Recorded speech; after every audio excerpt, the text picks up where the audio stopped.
Tungkulin natin mga Kristiyano ng ating pananampalataya ay ituro natin sa mga bata, sa inyong anak, sa inyong apo. Tungkulin po natin yun.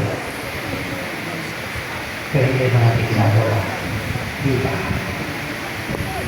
Because others are doing that for us.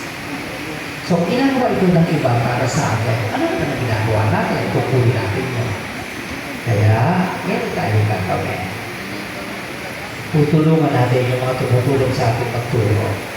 Kaya ito isang buwan, kailangan nila ng financial assistance. Pagpapakain sa mga bata, pagbibigay ng regalo sa mga bata, papasahe, everything. Araw-araw po ito isasagawa. Kaya hindi lamang pagod ito, kundi even the resources kung hindi natin sila tutulungan, pati yung pangalengke nila papapawasan para lang makapaturo sa mga bata.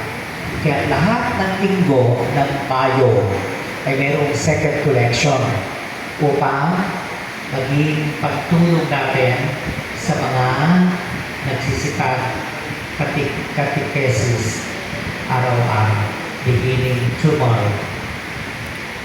Magkakaroon tayo ngayon ng second collection.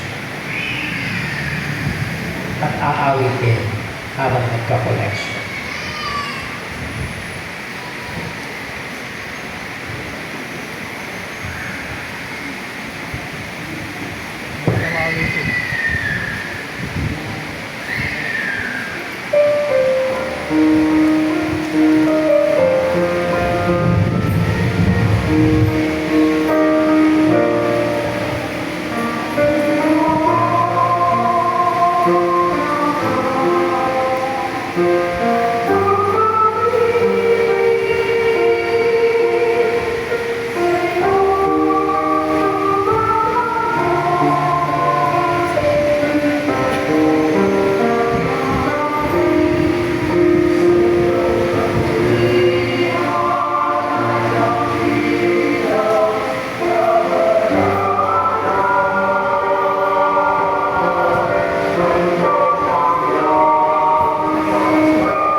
Maraming salamat sa inyong pagtulong.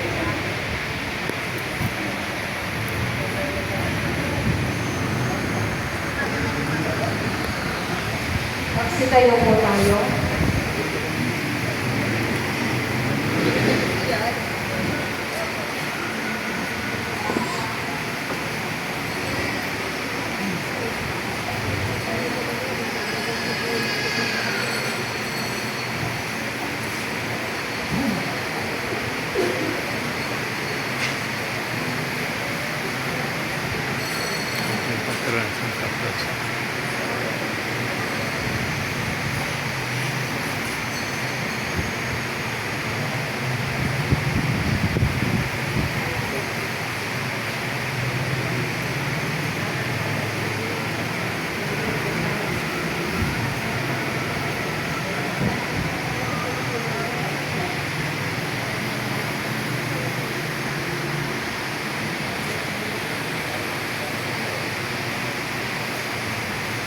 Sumainyo ang Panginoon. Pagpalain kayo.